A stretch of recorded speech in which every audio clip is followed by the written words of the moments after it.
Right now on News Channel 32 at 5, listen up, parents. All-day kindergarten is gaining popularity in Indiana. Plus, is it a dangerous drug or a breakthrough for pregnant women suffering from morning sickness? And the financial battle to keep the historic Belle of Louisville afloat is gaining steam. Your news begins right now. This is WLKY News Channel 32 Louisville. Now, from the station where the news comes first, your live, local, late-breaking coverage for Greater Louisville starts right now. Good evening, I'm John Bowl, in for Rick Van Hoos. And I'm Vicki Dorch. We begin with breaking news right now in Jefferson County. Emergency crews are on the scene of a deadly accident on Lower River Road. Tim Seymour's live at News Chopper 32 with details. Tim. John and Vicki, we are flying above the scene right now, the scene of this deadly accident in southwest Jefferson County. Let's give you a closer look at what's going on right now on Lower River Road. This is just a bit south of Orrell Road in southwest Jefferson County. Jefferson County police who were down there on the scene tell me that a truck and a motorcycle collided a short while ago. The rider on the motorcycle was thrown, and we do believe he was killed. One officer told me it is a grisly scene down there on the road. That tanker truck that you see there was the truck which hit the motorcycle. We don't know whether or not that white car there was involved in the accident or whether the driver of that car merely witnessed what happened. Jefferson County police on the ground right now trying to decide just what happened down there, investigating this deadly accident on Lower River Road in southwest Jefferson County. I'm Tim Seymour, live in News Chopper 32. John and Vicki, back to you. Thank you, Tim. Now for tonight's big story. The Belle of Louisville gets a new financial life preserver to save it from a rising tide of debt. That Lifesaver's a $500,000 federal grant to help with preservation and restoration of the old steamboat. Andy Alcock joins us live along the 4th Street Wharf with more on tonight's big story. Andy. John, Jefferson County Judge Executive Rebecca Jackson and Congresswoman Ann Northup were all smiles when they made the grand announcement here at the wharf this morning. It's clearly a major step in the right direction for the financially troubled riverboat, but not a total solution. Well, she's in great shape, she's in wonderful shape, but there's things that we'd like to do to make her even a better Belle. A new $500,000 federal grant will help with those projects, like a new sprinkler system, ventilation system, and other upgrades estimated at $5 million. Congresswoman Ann Northup was the driving force behind securing the new grant from the Department of Interior's Save America's Treasures program. When the judge started talking about how we would save the Belle, we were eager to be a partner in that endeavor. And I have to tell you that when the federal government steps in, they step in a way that we have a hard time meeting in city or county government. Over the last 8 months, Judge Jackson's Belle Task Force has raised about $600,000 in private donations. There's also a pending $400,000 state grant. With the new $500,000 federal grant, the total money raised so far is about $1.5 million, a little less than a third of the $5 million goal. This grant is one of the big steps towards getting us there. We still have a financial journey. And Judge Jackson believes another step toward ensuring the Belle's financial future may be to have a private company run its operation. Currently, she's looking at 2 companies. She says she expects to have a recommendation sometime by mid-November. Vicki? Thanks, Andy. The Belle was built in 1914 in Pittsburgh. The riverboat has been owned and operated by Jefferson County since 1962. The Belle is on the National Historic Register and is one of 5 remaining authentic steamboats in operation. Sending children to all-day kindergarten, that's a hot issue this year for Indiana state lawmakers. Educators are pushing for more than $100 million to keep every public school kindergartner in the classroom for a full day. Tracy Huber joins us live in the newsroom with more. Tracy? John, many teachers say the funding shortfall has an impact on the future. They say kindergartners learn much more when they are in school all day, all week. Right now, most schools don't have the money to pay for that, and they're pushing for the state's help. Hold it up with the orange on top. Miss Bauman teaches her kindergartners about colors and patterns. Black, good girl. John, do you have it? And she hopes they don't forget what they learned today, tomorrow, when they're not in class. Shelby.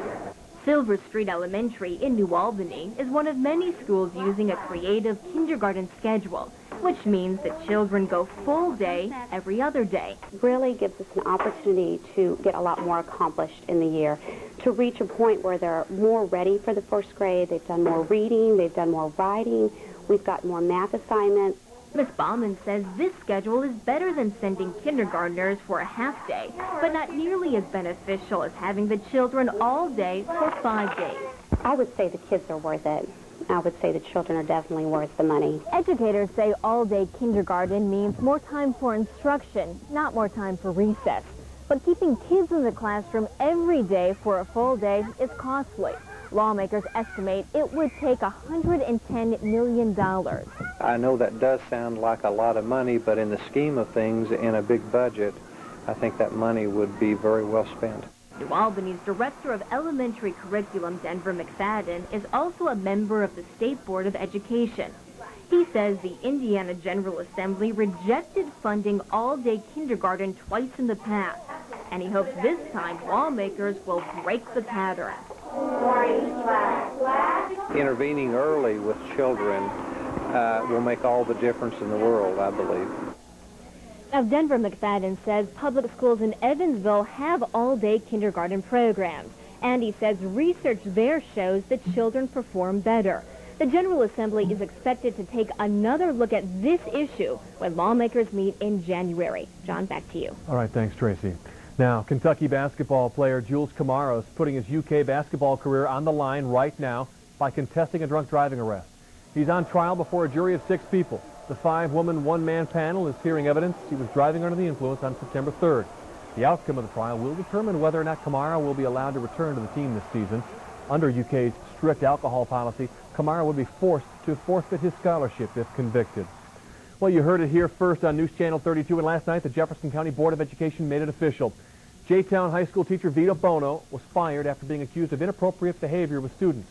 The former St. Matthews police officer taught for 5 years and coached girls volleyball. Last May, several students and 2 adult staff members accused the 44-year-old of engaging in graphic sex discussions in class and of inappropriately touching one young girl. Bono denied the allegations, but after a 5-month investigation, school officials terminated him. Bono's now appealing, but tells News Channel 32 he has no further comment at this time. The 10 Commandments are back on a wall in the McCreary County Courthouse despite a federal judge's ruling. McCreary County Fiscal Court voted unanimously this morning to allow members of the American Legion and veterans of foreign wars to put the commandments back. They're hanging outside the Declaration of Independence, the Bill of Rights, and other historical documents. A U.S. District Judge ruled in May a display should be taken down pending the outcome of a lawsuit by the ACLU. An attorney for Greene and McCreary County says he'll file documents asking to both be held in contempt of court or another injunction be granted for removal of this new display. An Indiana woman is suing the American Red Cross, claiming she has herpes from a CPR dummy during a class on mouth-to-mouth resuscitation. After completing her 2-day CPR class in Gary, Brenda Nelson says she noticed a tingling sensation in her mouth. Her doctor diagnosed her with a case of oral herpes. Nelson is convinced that the disease came from an improperly sanitized teaching mannequin. Red Cross officials could not be reached for comment on this lawsuit. Every week in Jefferson County, there are as many as 500 women who go to court to request protection from abuse. But more is being done about this problem because of conferences like this one being held at the International Convention Center. State, federal, and local authorities are joining with the medical community. Their goal is to stomp out these crimes as much as possible. Coming up at 5:30, we'll look at some of the shocking numbers and hear what the experts have to say. The city of Louisville is set to be the site of a prestigious national government meeting. Today, Mayor Dave Armstrong announced Louisville will serve as host for a U.S. State Department Foreign Policy Town meeting. U.S. State Department officials as well as local experts will discuss topics ranging from the U.S. role in international conflicts to religious freedoms, human rights, and American foreign policy. Mayor Armstrong says this shows Louisville is a growing international city. We're now a city of more international citizens, citizens who care about their homeland, their once homeland, I should say, and the fact that internationals continue to move here to find good jobs in places on which they can make contributions to the American democratic scene. The public town meeting will be held at Spalding University on Thursday. Well, more shakeup in the tire business. The man at the helm of U.S. operations for the embattled Bridgestone Firestone stepped down today. But company officials say it's because of health reasons, not the massive tire recall. Teresa Stasio has details. The new man in charge of Bridgestone Firestone, Chief Executive Officer John Lampe, wasted no time getting on with a tough chore. I want my first act as the new CEO of Bridgestone Firestone to be an apology for those who have suffered personal losses or have had problems with our products. More than 150 deaths worldwide have been linked to the tires and the Ford Explorer. 6.5 million tires have been recalled But Lampy insists the issue is complex. And it would be irresponsible of us and others not to look at every aspect of what might be causing the problem, including the vehicle. But those who own Explorers aren't so sure. I don't think there's any problem with the Explorer. And I've had these SUVs for a long time. But The new president admits that the Bridgestone-Firestone name has taken a beating and that morale is low amongst employees. However, he promises that will change. This is a setback, but we will come back and we'll be stronger than we ever were before. Already the crisis has cost the company nearly $350 million. Lampy predicts that they will spend at least $100 million more to tackle the recall. This as the company celebrated its 100-year anniversary. Teresa Estacio, CBS News, Houston. John Lampy has been with Bridgestone Firestone for 27 years and calls it the only place he's ever worked. A boil water advisory is in effect for some residents in Trimble County. The advisory is for customers of the Trimble County Water District Number 1. All residents who live south of Highway 754 or on Highway 42 West and any connecting road to Bray Bridge Road need to boil their water until further notice. The reason? A water main break. Oftentimes, the news gets bogged down with misery or tragedy. But tonight, News Channel 32 is doing something about that by honoring some of the real heroes of our community. Rick Van Hoos is live at the Galt House with a preview of the Bell Awards. Rick.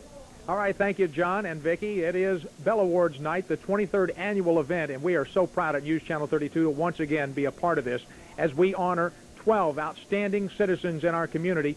10 of those will be the seniors, and we'll have 2 youth award winners. We have a great lineup once again. They range in age from 15 all the way up to 90. One man, Ed Hennies, has been volunteering at Brookline for 66 years, if you can imagine that. Sharon Cecil, she organized WOW, Women Offering Wisdom. This is a talented group. Andre Barnes has worked with at-risk youth in this area. Also, we have Dr. Gail Henson for Bellarmine. If I went through the list of all of her volunteer efforts, I'd be here all the way to 8 o'clock. She just wears so many hats, it's not even funny. We also have Dan Bauer, who is the Volunteer of the Year at Jewish Hospital, and Dr. Stan Frager, who is instrumental. He has one of the top Boy Scout troops in the nation. He had more Eagle Scouts last year than about the whole state combined in the state of Kentucky, if you can imagine that. So it is always a special evening as we pay tribute to those that serve our community by giving of their time and their energy, their special, heartwarming stories, and we invite you to join us and to support these groups and be thinking of them tonight. John, Vicki, we look forward to seeing you here. It's once again going to be a fun-filled evening.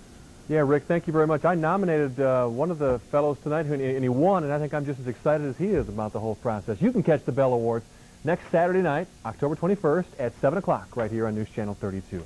Well, there could soon be a fix for pregnant women suffering from morning sickness. The FDA is working on bringing back the morning sickness drug.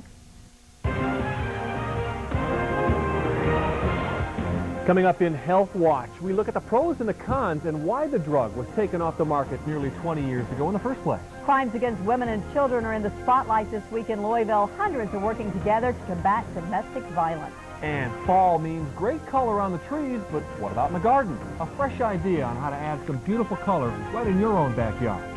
And another cold start to this day as low temperatures around the area, the Ohio Valley this morning.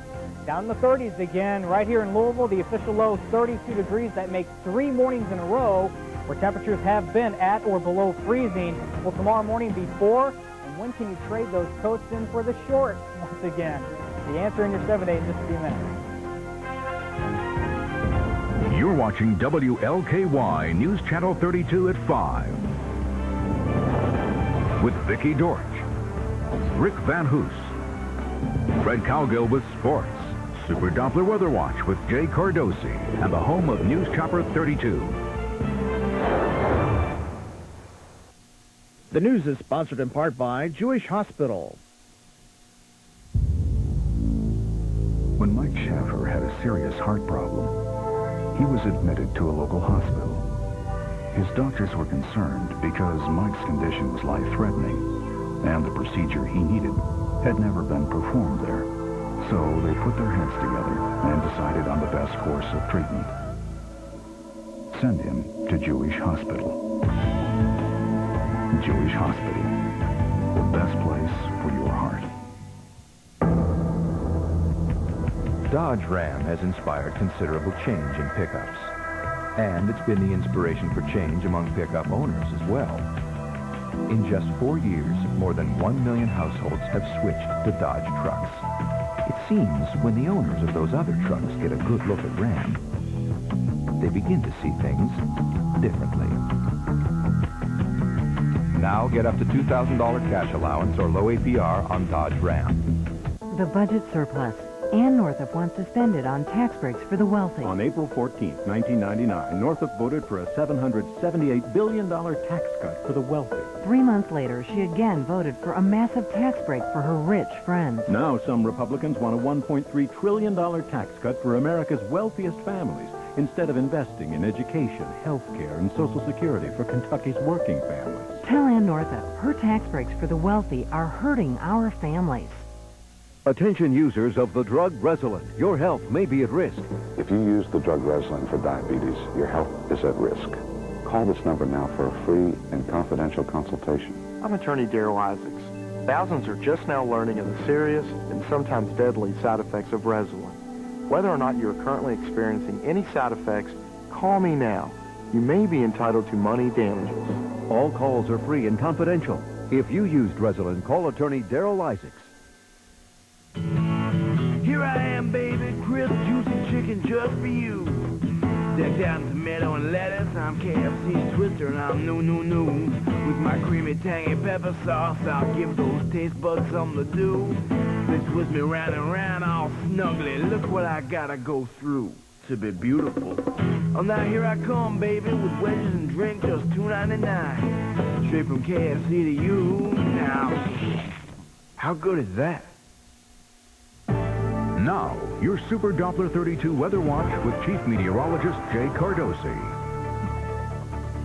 Sunny, cool day out there. The leaves are beautiful, though. Oh, they really are. They're really starting to turn all around the area. That trend's going to continue, but more good news in that the temperatures will continue to warm up as well. Good. It's been cold for a long time. Let's go and take a look outside right now on live tower cam. Nothing but brilliant blue skies, lots of sunshine. That sunshine working on the cold conditions as each and every day goes by. This cold air mass is starting to lose its grip, so again, look for warming trend to continue the next 2 and 3 days to come. And as Vicki mentioned, the colors are becoming beautiful around the area. Let's check out some of the colors right now. Peak color conditions just off to the north and also the east of us, across the upper Midwest on into the lakes. Also, this little fetch of peak colors right there in the Appalachians. Around here, some color also starting to show up, not only in our area, but all the way off to the west and southwest, and these colors will become more and more vivid over the next 2, 3, even 4 weeks to come. The expected peak color right here in Kentuckiana, late October, and folks, it promises to be a beautiful fall color season. All right, around the area today, one thing that was beautiful, all that sunshine, no clouds in the area today. Closest clouds well off to the northeast of us, even scooting out of the picture. High pressure is now in control, anchored right around Paducah. This will be a slow mover, so the winds will slacken off tonight.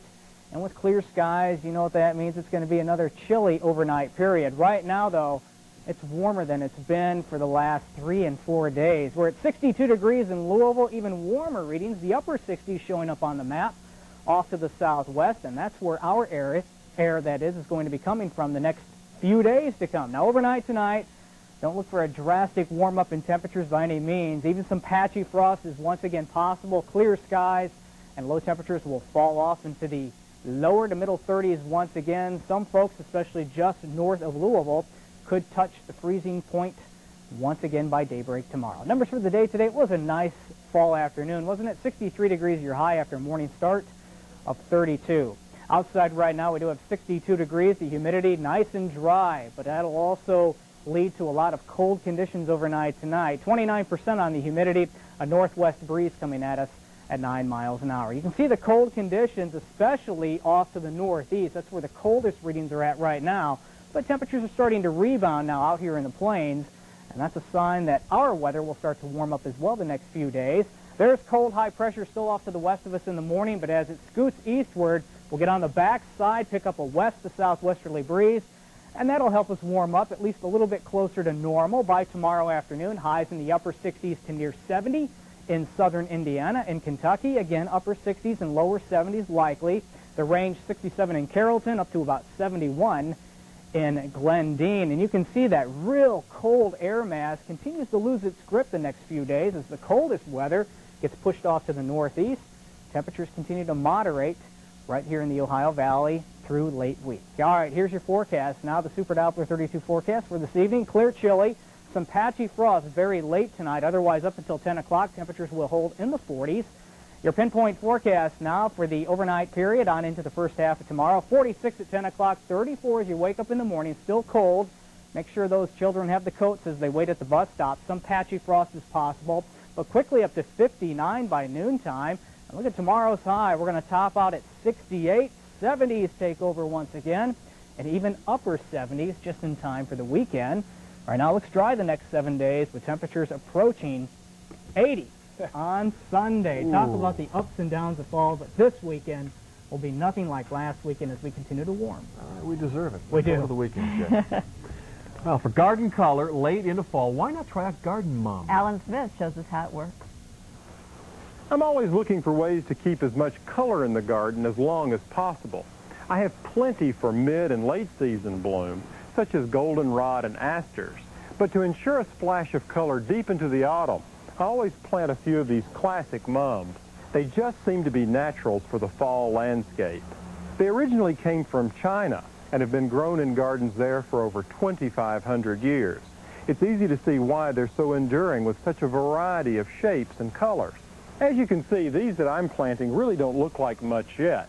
But if you'll look a little closer, you'll see they're just covered in tiny little buds, just waiting to explode into flower. I prefer selecting them heavily budded like this because it gives them more of an opportunity to root into my flower beds. And they just seem to settle in better and look more natural in the landscape. After all, I'm not looking for flowers from these for another month or so. For the most visual impact, I like to group several plants, putting them close enough to one another that they form a dense mass. And I always think that they're more striking if you group a single color or color family. For all of these buds to mature into flowers, it'll be important that I don't allow the plants to become too dry. Without plenty of moisture, you see the flowers can be small and malformed. Now once they bloom, I'll cut them back and dig them up and move them to another part of my garden. And I'll still have time to fill this area with tulips for bloom next spring. From the garden, I'm Alan Smith. Could olive oil help fight against cancer? This fat could do some good for you. Plus, a new push is on to bring back a drug used to fight morning sickness, and it could be music to any pregnant woman's ears. And logging on can get confusing, but we'll put your mouse in the right direction when it comes to important food websites. Jay Cardosi's forecast is certified by the American Meteorological Society. Tonight at 6. The trial of a University of Kentucky basketball player is underway. I'm John Bowl. Jules Kamara faces DUI charges, and a jury holds his future in their hands. We're live in Lexington with the latest on his day in court. Tonight at 6 on WLKY News Channel 32. When the Society of Professional Journalists awarded its highest honors for Greater Louisville reporting, it gave more first-place honors to WLKY News Channel 32 than any other TV station. For award-winning coverage, count on WLKY News Channel 32, where the news comes first. Hey teachers, parents, and kids, WLKY News Channel 32 weather class is back for another great school year. Want to learn about the weather and how it can affect everything in Greater Louisville? Call us today. WLKY weather class features Chief Meteorologist Jay Cardosi, News Chopper 32, and the Super Doppler 32 Weather Watch team. Hurry, space is limited and some restrictions apply. Call 893-3671 for the WLKY News Channel 32 weather class. A public service from WLKY News Channel 32, where the news comes first. The National Institutes of Health tell us that you can test a child when they're 5 years old and tell whether they are going to struggle or whether... Ann Northup has become an award-winning leader in reading and education. Ann started as a teacher, founded the Reading Caucus, and passed legislation to improve our children's reading. Ann brought millions of dollars to Louisville for tutoring and after-school programs because hard work, good schools, and love will help our children succeed. Ann Northup. Gary Becker. No one said we couldn't settle this one. I am adventurous and versatile. I am the best-selling SUV in America. I am built to take you anywhere. I know no boundaries. I am available with 0-9 financing plus $1,500 cash back. 0-9 plus 1,500. I am a Ford Explorer, a part of the most complete lineup of SUVs on the planet, and I am waiting for you. WLKY News Channel 32 celebrates 20 years of Wednesday's Child, helping over 2,000 children with special needs find loving adoptive families in Kentucky and Indiana. WLKY salutes Linda Price, whose unending work behind the scenes has led to joy and happiness for so many special children. The heroes are all those families who adopt. All children deserve a mom and dad. Thank you, Linda. From WLKY News Channel 32.